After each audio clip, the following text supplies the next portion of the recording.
Je vous présente cet ouvrage de Gloria Steinem, La vérité vous libérera, mais d'abord elle vous mettra en rage. Donc, Gloria Steinem est une Américaine de 86 ans, journaliste militante féministe.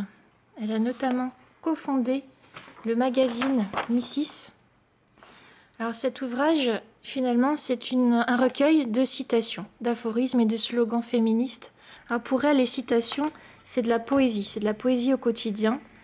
Cet ouvrage est décomposé en 6 chapitres, aux titres parfois évocateurs, comme « Vieillir autrement »,« Le travail n'est pas un gros mot »,« La révolution en rien ».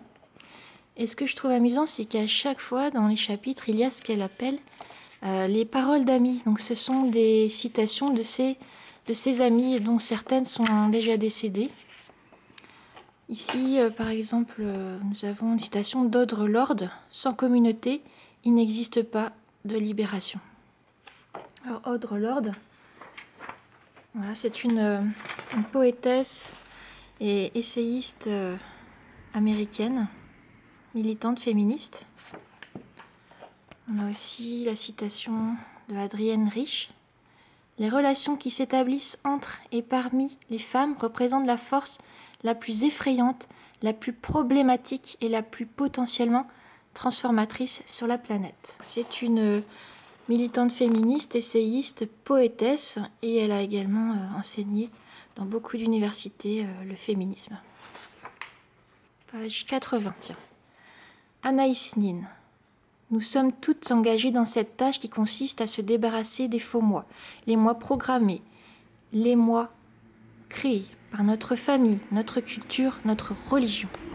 Alors Anaïs Nin est une écrivaine américaine d'origine française, connue notamment pour ses écrits érotiques et ses journaux intimes.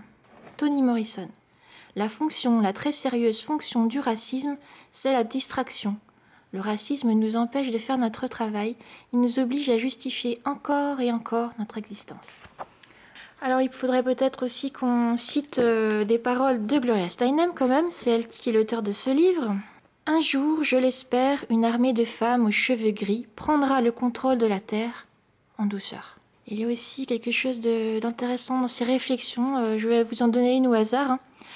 Elle nous parlait du PIB, mais pour elle, il faudrait qu'on ait un BNB, c'est-à-dire un autre indice de bonheur national brut. Elle rappelle qu'au Bhoutan, ils en prennent déjà compte et que nos sociétés occidentales devraient en faire de même. C'est un livre qui vous fait réfléchir, qui vous fait agir, mais aussi qui vous permet de vous distraire et de rire.